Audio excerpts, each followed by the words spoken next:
Do you have a dog, Colin? I do. I have two. Okay. How many times a day does it go to the bathroom? Fantastic question. If I had to put a number on it, one probably goes 5, the other one probably goes 3. How many steps does it take? Not a clue. So, All right, from the top. From the top, and we're live. How you doing? Thank you for being on the podcast, Jacob. It's we've I think connected a little bit in the past, but I'm glad we could get you on the podcast and kind of dive deep into Whisker and your history and everything. yeah, thanks for having me, guys. I appreciate it. Look forward to sharing more. So kind of let's go back maybe 10 years, right? That's about the time that you joined Whisker. And so you weren't one of the original co-founders, but you came on, you had a certain role, and then you kind of climbed up the ranks. Maybe take us through that a little bit. Yeah, I was fortunate to, I just exited the company. I started out of college, and I was fortunate that I was trying to figure out what I wanted to do next, and got introduced to the founder of Whisker through the marketing manager that had just joined. And I had a meeting with two of them and one other person on the team.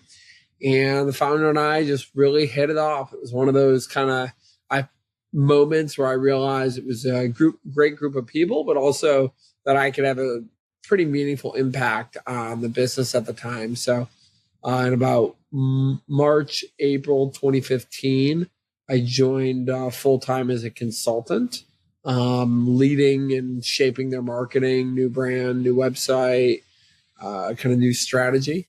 What was it called at the time?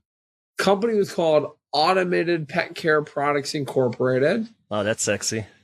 And I quickly changed that to Auto Pets, except being in Detroit sounded like auto parts. So we always knew that a new name would be inevitable. But at the time, we felt like as a primarily one product company at the time, did we really need to, go and rebrand the parent company? In hindsight, I wish I had, but because it's been a much harder journey to do that later once you've got a really big customer base. But were you a cat person when you started? I was not. I had just started actually dating my now wife, and she was. And I remember sitting in the first office that I was in, and we had an office cat named Callie who popped up on the table and was just like staring me in the face. And I kind of had a moment where I was like, where am I? What am I doing? And, for me, I think the bigger opportunity at the time was I'm an SEO geek, and I just looked at how many people were searching for automatic litter boxes, and then litter robot being less than both of those. It was like, oh, there's a cool brand search opportunity, and there's also a non-brand search opportunity of people that are just seeking a product like ours. And I have a SEO opportunity. So kind of on day one, I was like, well, that in and of itself, I think I could do pretty well with that. And then it's just transformed to something else. The top brass must have really trusted you to kind of, as an outsider coming in and being like, you know what, like, I'm just going to rehaul the whole thing, the name, the website, everything. Obviously it worked out, but like, how did that, because that usually people are a little bit reluctant when someone from the outside comes in and just says, hey guys, like, we need to redo everything. They're not exactly ecstatic about that. So I took it in pieces. So, the first thing I did was, new website. So I started working on that right away. Once I got that project into steady state and we were moving forward on it, then I started working on kind of updated digital marketing. So a new way of presenting the company to the outside world, and starting with basic ads, static ads, and display, all the basic stuff in circa 2015. And then updated our Facebook page and started to kind of lean into, at the time, was social celebrities, as we now know them as influencers. But that was not a word in 2015 just yet, at least not with respect to that category. And in September of 15, I had an idea for 25 days of Christmas with Litter Robot, and to give away a litter robot every day through these influencers, because I started finding myself following a lot of cats with big followings. And I was like, this is kind of interesting. Like I'm genuinely enjoying following these people. And then, 1.5 million people following Venus Two-Face Cat, which is the one that looks like it's photoshopped. And then, I think that one's got like 20 plus million now or something. It's huge. Yeah, I mean, it's just crazy, like, to think back 10 years now and think about what influencer was then. But really got ready to launch this big campaign. And then on December 1st, 2015, launched the influencer campaign and the emails about our new product, Little Robot 3. And we just accelerated very quickly. And then in the following month, January of 16, launched the new e-commerce site, the new brand. Then shortly thereafter, the new name Autopets. And so it was all in time. And I think what Brad saw was he was not a marketer. He had done enough to get the company from zero to where we were. It was a 25-person company when I joined. And he knew enough to know he needed to get out of the way in order to let somebody who cared more about that side of the business help to tell our story. And fortunately, we ended up growing by 80% in 2016. So it really paid off all the work we had done in 15 and, a 15-year-old company growing that quick in 1 year. I think he saw that himself giving up some of that responsibility and giving autonomy to a new person who had a skill set in an area that he didn't paid off. That's incredible. 80% growth and also doing the rebrand and all that stuff compiled on the back end of a successful social campaign and touching on that, like before it was an influencer. Now there's like agencies, suites, tools, like there's talent management, all kinds of stuff centered around that. Like walk us through or give us an overview of like how you structured that. Was it a paid thing at that time, or was it like a product gifting? Like how did you manage that? Like that entire rollout? The glory days of influencer for me. Yeah. It didn't cost us anything except for product. I was able to, the Litter Robot at that time, I think we were $529 when we launched, $529 for the LR3 model that we launched then, or maybe it was $499. I don't recall. And so shipping a $500 product to an influencer at the time, it wasn't common, especially these cat influencers. And so we started with that, and we got all 25 of them, if I recall, to do it for free in exchange for product. And then we would give a Litter Robot to their audience on the day that they were the promoted partner. So they got one, and then their audience got one. And I think at the time that felt like a win for all of them. And I just remember from 2015 to 2016, we ran the same promotion. It cost us a lot more in 2016. Yeah. This was also pre-stories, pre-video. So this was only images. I'm pretty sure it was all images, if I recall. Yeah. That's crazy. Going back to something you said that was like, putting your SEO hat on and stuff, something I thought that was interesting about Whisker, which I don't feel like is done a ton in ecom, but I noticed like your homepage kind of tells the story. You have some nice education, informational videos, like kind of lays it out. And then anything where you go to look at the app, the products, you have a completely different domain. It's not a subdomain, and that's the Litter Robot. And is that kind of like where all that stemmed from, or is just, I thought that was an interesting technicality that you've had implemented. So funny enough, we launched that last week. Okay. Oh, really? Yeah. So when I made the comment about rebranding, I'll say late, Whisker.com, internally we talk about it as like, we built our iPhone before we built our Apple. People know us as Litter Robot. They don't know us as Whisker. People that have already bought from us get very familiar with Whisker quickly. All our emails come from Whisker. It's our sign off on everything we write to them. So they're more familiar, but a net new customer knows us as Litter Robot. And we needed to step back in about, I think it was summer of 2021, if I recall. We rebranded officially to Whisker. And that was because we were recruiting a ton of people at the time. Our team in 2021 went from 100 to 200 people, something around that. and we needed to recruit. And, Litter Robot wasn't the sexiest company name to go work for. And we weren't really using auto pets all that much other than corporate documents. And so we knew we had to rebrand. It's been an evolution. So we added Litter Robot by Whiskers. We've been using that for several years. So now everybody has been seeing it. We were very intentional about this. And then we just launched the new Whisker.com. We've had a landing page up for the last couple of years. We just launched what you're referring to literally last week. Today's June 11th, and we launched that last week. And then what you'll see later this year is a full Whisker.com e-commerce experience. And then in parallel to that, we'll continue to run LitterRobot.com because, again, as an SEO geek, I have a hard time doing a redirect on a domain with, tens of thousands of inbound links and, 25 years of domain history, really great page rank.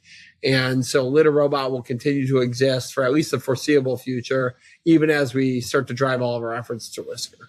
That makes a lot of sense. And yeah, I agree. Like trying to migrate that over would be a nightmare in itself. Even if you did it successfully, it's like, I can't even imagine. Well, first of all, does that really matter for employees? The air quotes sexiness of a company's name in the attraction to get them to come on board?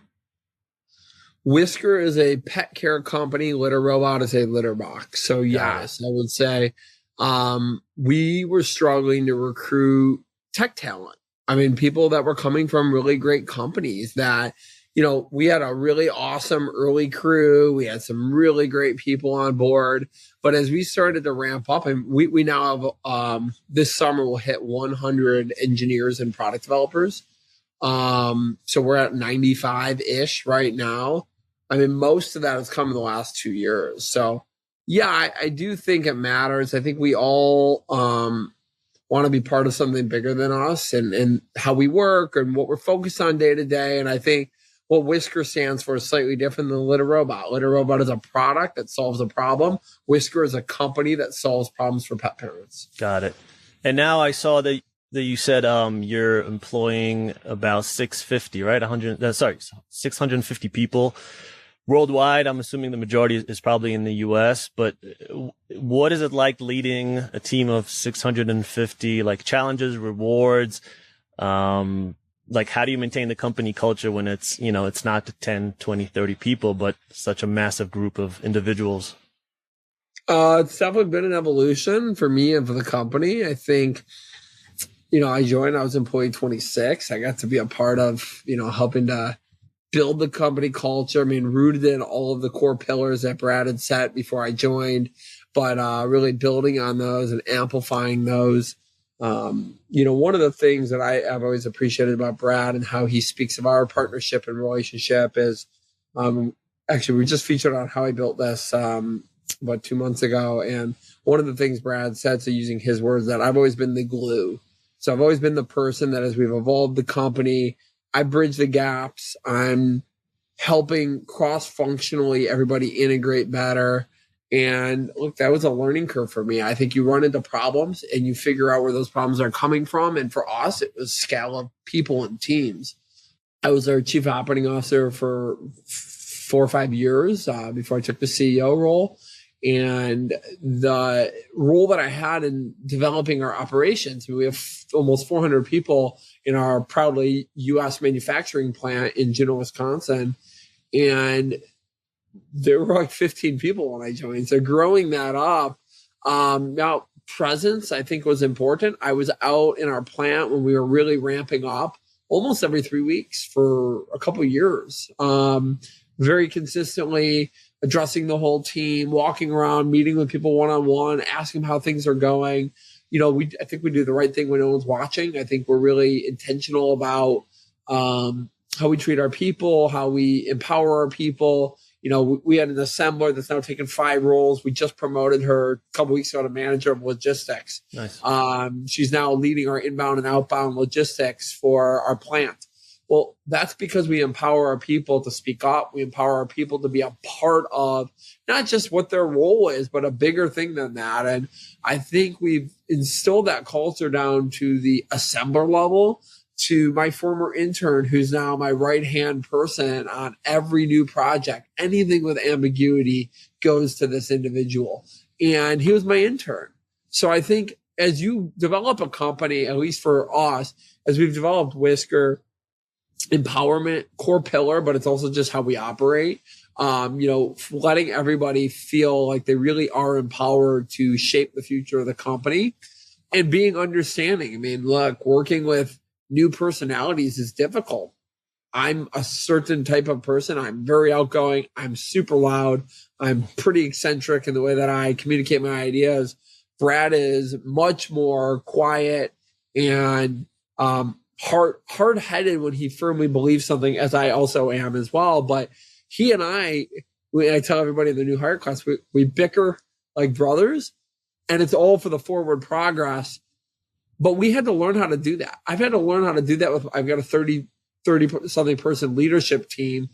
And I have had to learn to do that with our leadership team, and in turn, how to do that with the whole company. And I think at our core, we do the right thing when no one's watching. At our core, we empower everybody. We give them the autonomy they need to freely go and do great work. And we're learning every day on how to work better together as a larger organization, which being a first-time CEO of a company of this large, I'm learning every day. That is quite a journey. And with all that evolution and the team growing and building from within, I think we kind of jumped into things super quickly. And where are we at now with product offerings? Like, what is Whisker, Litter Robot? Like, what are all your products? What are their USPs? Like, give us the rundown. Whisker, as we call it, we're shaping the future of pet care. That's what we believe in doing. Starting with the Litter Robot, we have the Litter Robot 3 and the Litter Robot 4. The Litter Robot 4 is the #1 rated self-cleaning litter box for cats. We have an integrated smart scale system, which can weigh your cat each time it goes to the bathroom, with some other cool features coming from that really soon, like the duration of a visit, the frequency of visits, the ability to detect anomalies in your cat's behavior.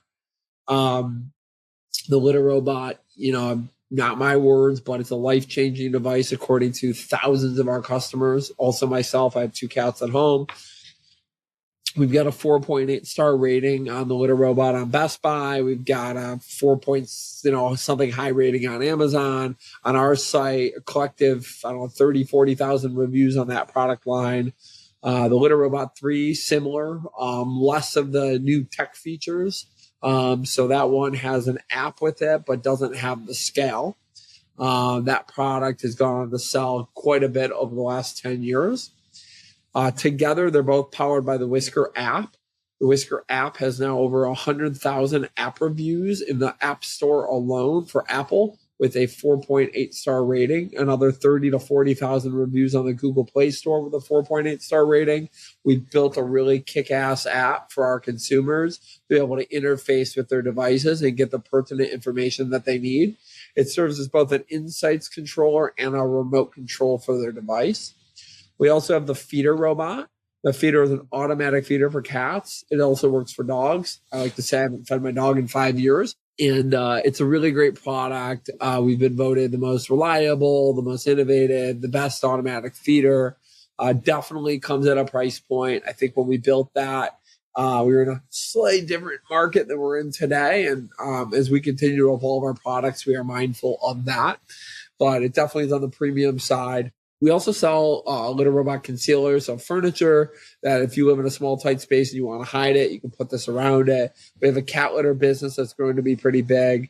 We've got a big consumables business across our waste straw liners, our carbon filters, our odor solutions, and other great products. And then some really cool things to come. I've publicly stated before, and I'll share it here. We want to shape the future of food, water, and waste for cat people.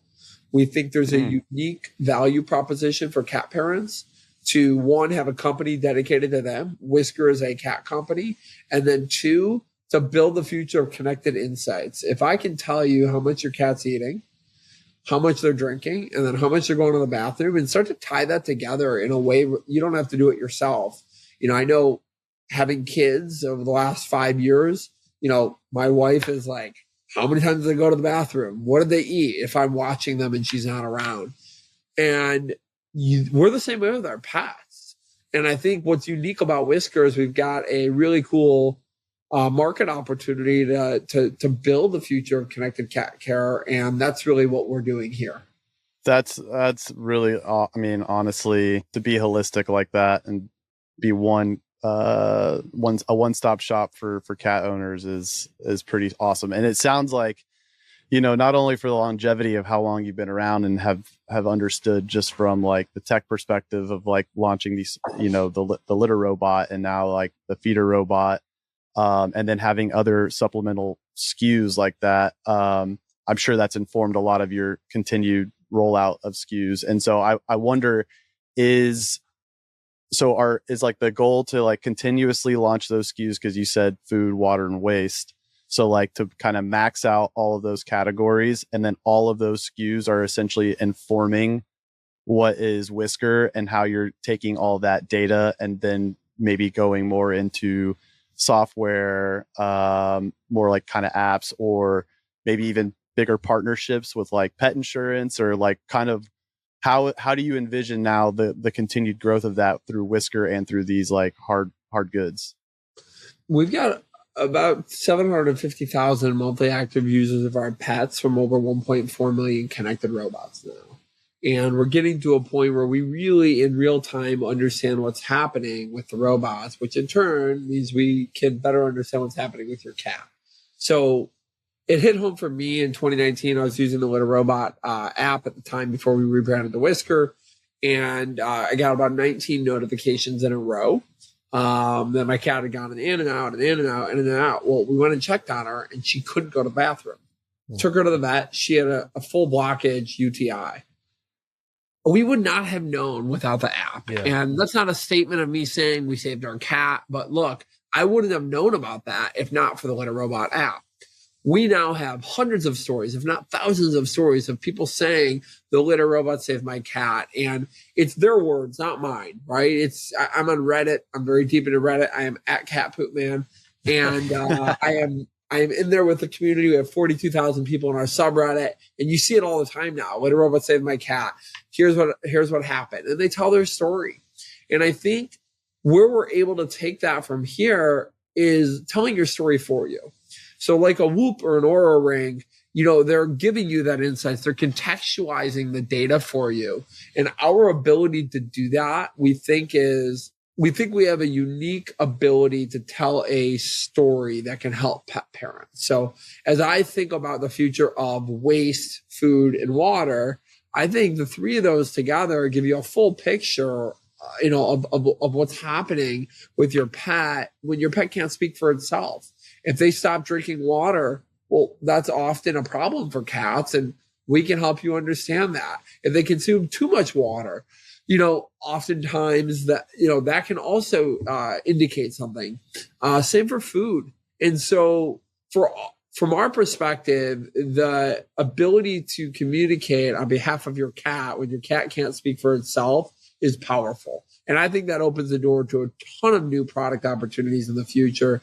I think notably a lot of really cool digital products where we're able to deliver to you the right insights at the right time, but also physical products as well.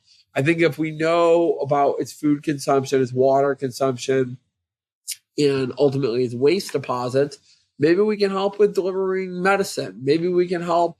You said insurance. I think for me, the ancillary products that could be sold, any company can do that. I think you have to be super intentional about how you use your platform and your ecosystem. And my outlook is that we need to solve for the core chores in the household. And if we do that right, and we do that with the right experience, that opens the door to a ton in the future. I want to touch on the Reddit aspect. I actually went on your subreddit this morning, and the top thing was integrating microchip recognition. And I don't know, I can't remember who, but someone from your team, either maybe it was you or someone else, but someone did post about it and say like, hey, this is a great idea. Maybe we don't have this right now, but we can do this in the future. And there's a couple of companies, another one comes to mind. They're not in the pet space at all, but Beehive, whether someone posts some good or bad comment, Twitter, Reddit, LinkedIn, they will respond right away And it seems like you guys do that on Reddit. I mean, how useful is that to kind of inform you on product development and help with customer support and all that stuff, just being engaged with a community that I'm assuming you didn't start that subreddit. Someone else probably that just loves the product started it and it kind of grew organically, right? Yeah. So I'll start with yeah, there's a couple of things baked in there. I'll start with the second part of that. So I did not start the subreddit. I was not a Redditor until 2022. Okay. We had some supply chain challenges when we launched our Gen 4 model, and we were not able to keep up with demand. And we had some frustrated customers at the time, rightfully so. We were dealing with the challenges of scaling up a supply chain for a new electromechanical product and also ramping up our manufacturing, and we fell behind. And so we were all hands together, really working to make sure we could help our community. And well, they all went to Reddit. And I, prior to that, was not a Redditor, and now I'm a daily Redditor. So I kind of got forced in a good way by our community to really involve myself. And my email you can find in probably, I'm going to guess at this point, maybe 500 Reddit threads. My email publicly posted. I sign off on every post with my email so people can find it. You might want to change that email soon. I love it. So it makes me better at what I do because I hear from our customers directly. It's one thing we have a consumer insights team. It's one thing for me to get a report from them every month, which I do. It goes through all the top areas of opportunity, top areas of highlight, and that's great. There's nothing like an unfiltered customer complaint or compliment or whatever it may be. Like, there's nothing like that. And I probably get, I'm just guessing, 10 a day at least from customers, and I still respond to every one of them directly. Not as thoroughly as I once did. I do add my escalated CX support line now. I've got like a little secret agent team that I can just pass everything off to now. But I do read them all. I do respond directly so that I can understand what's going on. It keeps my pulse on things. If I see 3 things about shipping one week, maybe we have a challenge with either a supplier or something going out our door, or it's a very good sense of where we are. And as we've gotten bigger, and I am maybe a step removed from some of the day to day in our operations after we hired a really strong COO, he was able to take a lot of that off my plate. Or on the CX front, if I see somebody who I just know the customer's probably tried too hard to get a hold of us, which does not happen often. We have over 100 customer service agents full-time now, all of whom are there to support our customers. But like, look, if they've sent a couple emails back and forth and they haven't got what they need and they reach out to me, I'm going to go and look up the whole history, see what we did wrong, and it's going to help inform our team about an area of opportunity. So I think the Reddit thing has been a superpower for us, and the community's grown organically. I think myself, our product team, our CX team, all being in there, no automated bots, no automated responses, all human beings, I think makes a huge difference on building that community. I think on the side of product insights, I'm going to say it's more about product feedback than I do insights. We've got a lot of people in the company with a ton of ideas. Not to say that we've thought of everything. We have not.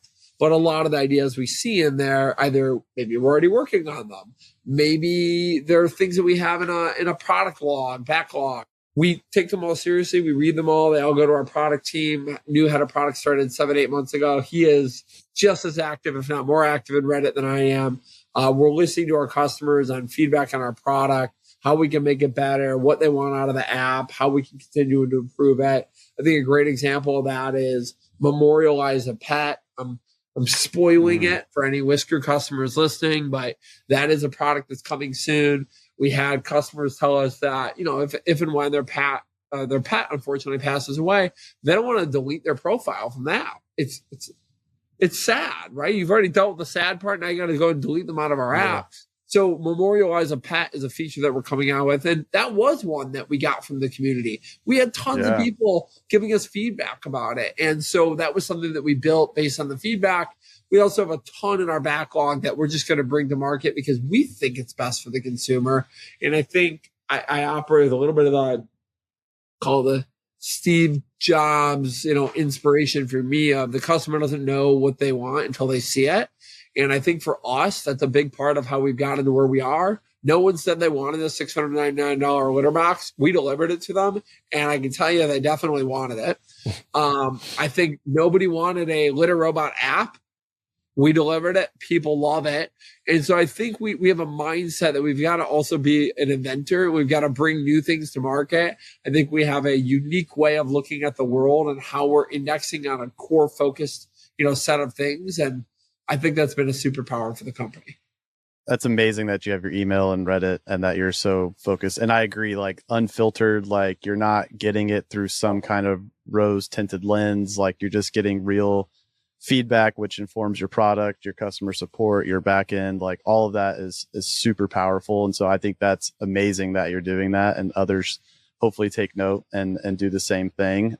That's one way of you're getting feedback and lighting up Reddit as a channel, right? And your email, of course. What about channels for new acquisition? Like, what are you seeing working? Like, what are you doing to grow the consumer base now that you have the new funnel too, with like Whisker versus Litter Robot and stuff like that? Yeah, I don't think there's anything so revolutionary here. I think we're just adapting quickly. Look, Meta, Google, YouTube, TV, connected TV, Pinterest, TikTok, email, SMS. I'm going to say all the normal channels. So literally everything, yeah. The kitchen sink. I think what we're doing unique, we've got a really good content pipeline, and we are 100% authentic.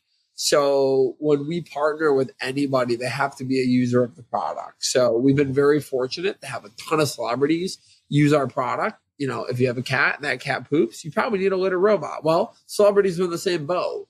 And so we've been fortunate to partner with Jenna Fisher, who Pam from The Office, who has been a longtime litter robot user. She's got a handful of videos online of her with her litter robot.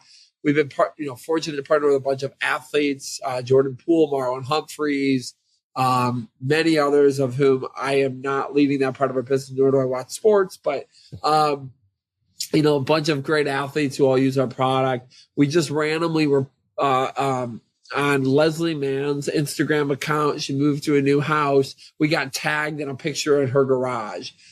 Zoe Deschanel literally just posted a picture of her cat loafing directly in front of her litter robot. We weren't tagged in it, but all of our customers tagged us in it. Yeah. So there you go. I think for us, authenticity has been paramount. We only partner with people who really use our product.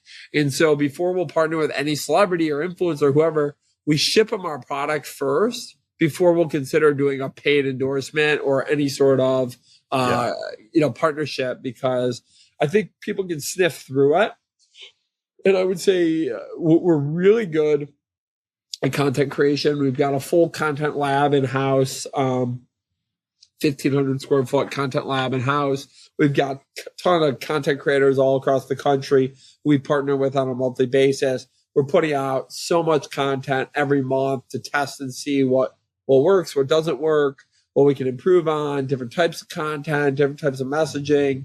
I think that's been a superpower for us. I would say also the ability to storytell. Our founder video, it's authentic. It crushes it.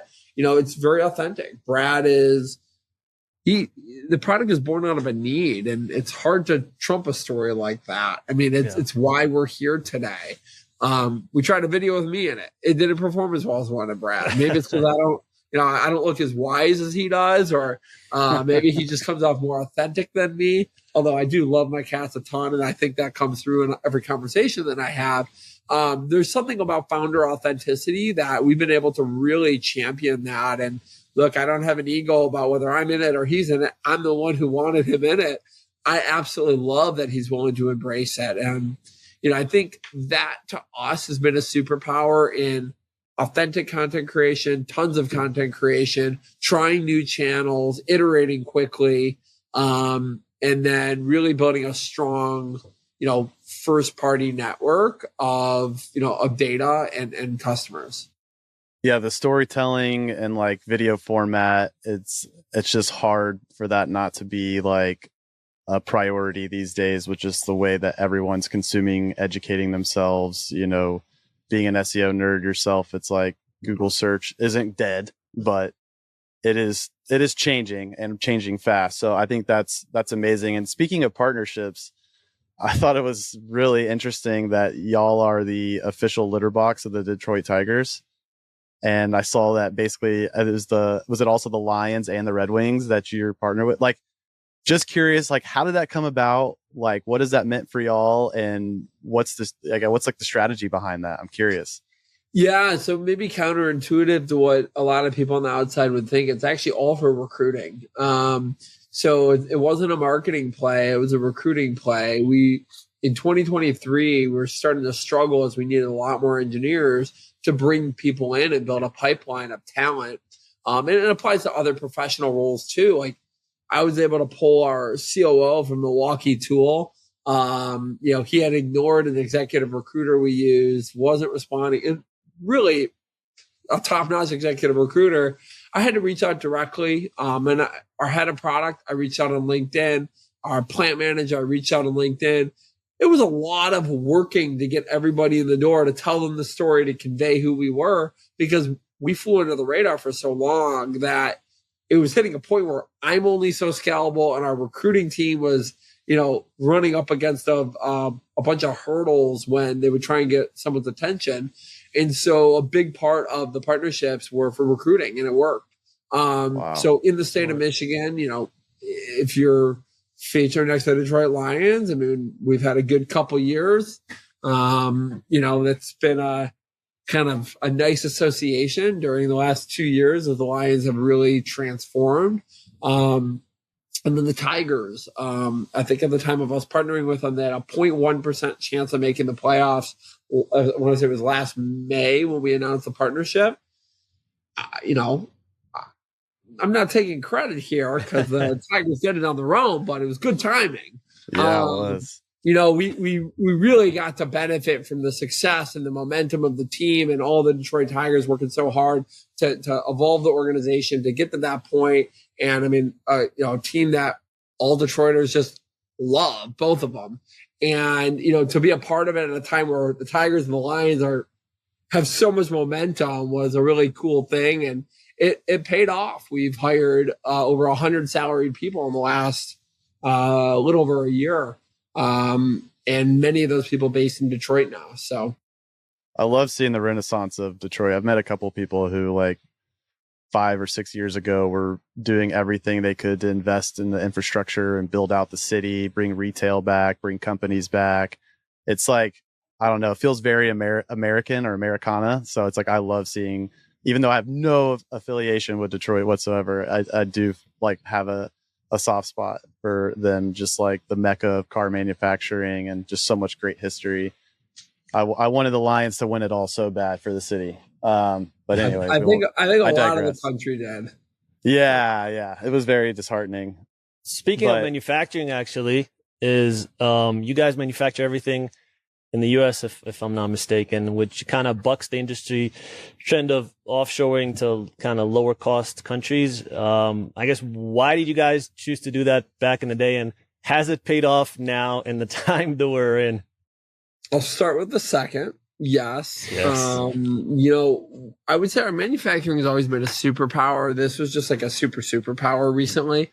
Our exposure to tariffs is a lot less than most companies. We do have a global supply chain. We're very proud of a global supply chain. We want to use the best from around the world.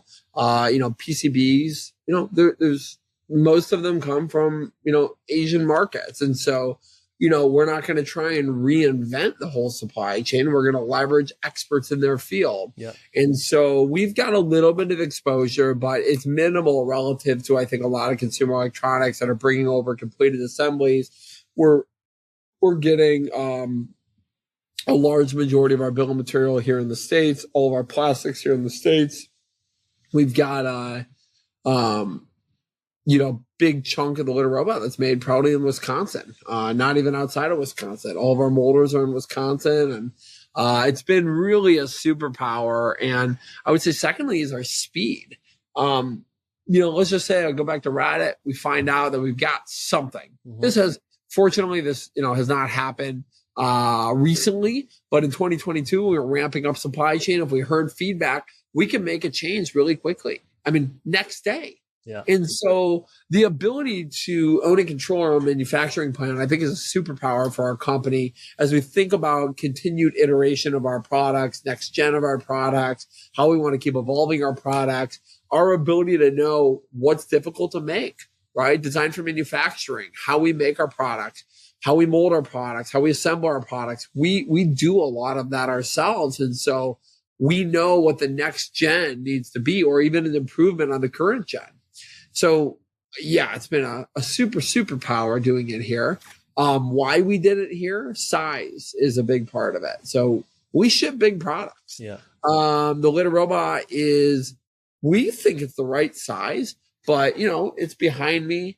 It's not small. It's I think in a box, it's 23 by 23 by 32 inches. It's like a little mini refrigerator, and that's not easy to ship. That doesn't pack well in a container. I think I can get 210 on a 40-foot high cube. That's not a lot of product to move in a container. And, during 2021, when container prices shot up, it was a superpower. And through 2020, 2021, 2022, I think we put about $14 million into our U.S. manufacturing plant, doubling and then tripling down on our U.S. investment. And it all started because of size. It all started because Brad had a supplier that he wanted to co-locate next to. And, we had looked over the years at whether it made sense to do this, overseas. And at every point, we've just found that owning and controlling our own plant, we get to control our own destiny. We need a U.S. warehouse anyway, since we're primarily D2C and we wanted to be able to ship it directly. Our ability to service the product, like I said, we have over 100 people in customer service. If you have an issue on your product that you bought 10 years ago, we're going to take your call. We're going to support you. We're either going to warranty the product not 10 years later because it's not under warranty, but we're going to sell you any component that you need. Well, if you have an issue with your robot, for whatever reason, you need a new motor because you have 7 cats on one litter robot. We don't recommend that, but you burn out your motor.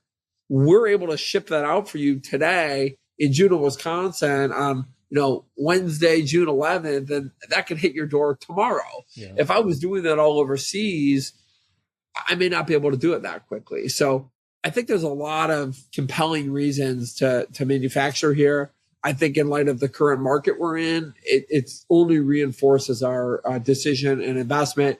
And in light of that, we actually bought the neighboring property so we can continue our expansion. And we have first right of refusal on the neighboring property so we can continue that expansion. And we've just partnered with a local warehouse so that we have more space as well. So we're really doubling down on staying here in America. You can rename the area Whisker Town. Once you expand. Yeah. So last year we did put up new city signs. Oh, really? Home of the litter robot. I've got it proudly framed right next to me here. But we have 2 new city signs for the city of Juneau, who has been a wonderful partner to us as we've continued to grow our business there. Nice. Whisker Way. What a great street name. Are you seeing a trend with perhaps maybe not even with pet manufacturing of hardware, but other companies that are seeing the light and kind of all the things that you were referring to, from being nimble and, quality control, etc. And they're like, we should either they're going to start something and they decide to start in the US, or they're maybe shifting away from China and other countries and coming back to the US for manufacturing. I think food is very prevalent in America for American-made pet food.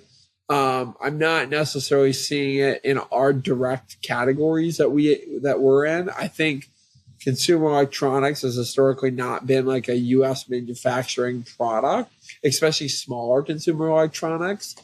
I'm not seeing it yet. I think the result of everything that's happened, I think, is still so far away as to what will come from current events. So I think if somebody was working on it, we wouldn't know yet. I think, outside of a press release to state something, I think that we're not going to see the results of that for a while, just given how difficult supply chain can be and how long it takes to stand up a plant. And, if I was doing it again today, I think we could do it. I think we could do it for sure, but it would take, I don't know how long to get stood up, a year, to stand up a 250,000 square foot plant that can produce thousands of robots a day and that employs the number of people that we do. Just hiring alone takes some time. Then training and onboarding and acclimating everybody to working as one team, and then your actual physical supply chain. So it doesn't happen fast. I think that's why they say hardware is hard. There is a company right down the street from y'all that I think it was a 250,000 square foot space as well in pet food manufacturing, the Carnivore Meat Company. I don't know if you're familiar with them. They're in Green Bay. Okay. But yeah, they do they're basically the biggest. They do a ton of private label. They have their own label, Vital Essentials, as well for raw food. And they've recently have doubled down on expanding. And it's just, I was like, man, it's some big hitters in Wisconsin. You might be the first person I've ever talked to who mentioned a nearby city who knew it by name. So that alone for me is a win here, because there we go. We stay in I guess Green Bay is a little far from us. We've got a couple neighboring cities, but we've got Beaver Dam and these local smaller cities. Right, right. Juneau is population 2,300. So when I say it's a small city town, it's a small city town. Yeah. Man, that's amazing. I know we're coming up against some time here. There's many questions, but one that I'm curious about is, and now that you're CEO, but knowing that you had, your marketing hat was kind of what got you in the door. If you can distill it into one thing, what would you say is your biggest pain point right now? What are you trying to solve for? Is it more insight, more data? Is it operations? Is it, what is that thing that you're really, and I know there's a lot, but if there's one thing that you could really emphasize, what would it be? Yeah, I would say it's data, and I'm not going to use that word data you hear it in every conversation, but for us, it's specifically related to understanding the funnel. So we sell a premium product that you might hear about the litter robot on this podcast today, and it might take you 6 months to buy it. Understanding that funnel, it is still, to me, I think one of the hardest challenges for marketers with a premium product. If I'm going to buy a new Vuori t-shirt, I'm going to go on the Vuori website and I'm going to buy it right now. Maybe I forget about it. I get an abandoned cart email. I buy it tomorrow. It's a $50, $60 purchase. I'm not having to think about, the financial implications of that t-shirt purchase. Well, for a $700 litter box, I just went to lunch with a new technical program manager on our team. She and her husband, when she was pregnant, she was just sharing this with me. They were looking at the litter robot, and they looked at it for a while, and they hadn't pulled the trigger on it until she ended up joining the company. Wow. It's not a small purchase. And so if you think about that journey, it's tracking that and understanding that and being able to really understand what the user journey looks like. And so we've recently moved into a new data warehouse. We're bringing all of our data now into a single data warehouse. We're, really switching up how we've looked at analytics historically, outside of a CAC, KPI and a AOV, a KPI. We're really trying to look holistically at everything. And while that might seem simple for some, look, we've been around for 25 years. We weren't structured that way for a long time. We had systems that were in place. We had GA, then it was GA 360, the upgraded GA4, and all these things we've got measured. We had Recordbox. We've had every tool you can think of. We've tried it. We've tried it all. We've been on 4 different CRMs over the years. We're now bringing everything into one hub, and then we'll work back from there. We've got a single pixel solution now, server-side pixel solution that we can better, understand what's happening with our consumers. So I would say that's probably one of my biggest focus points, and then bringing in the product data side into that. So I understand that maybe somebody is using the app for whatever reason without having the product, and then they come and buy the product. Maybe they bought the product. I want to know how long it takes them to download the app.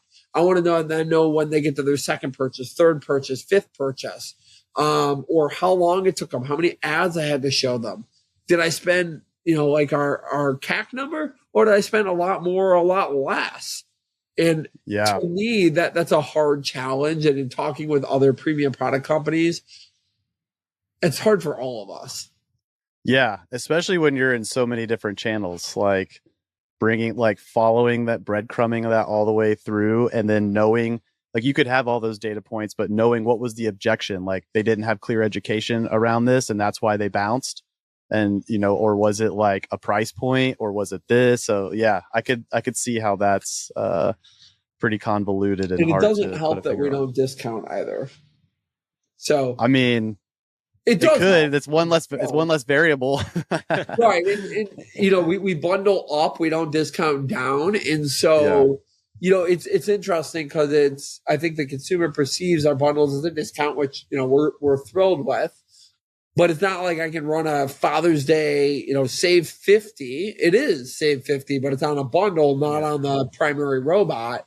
And so it's not like we're fluctuating our demand around sales and promotions where it's easy to track what's working. It makes it harder in that way. I can't run a TV spot that says, use code cat poop and save $50. I could, it's just not really going to be super trackable for us. So it's a lot of additional hurdles and opportunities. And we've got a pretty kick-ass, 30-person marketing team in-house that's working on these challenges. We've talked about, and we've talked with a lot of people in a very similar space as you, except for the canine brethren. So, pet wearables, what's collars, other things of that nature. A lot of it's kind of gathering same insights and data and stuff like that.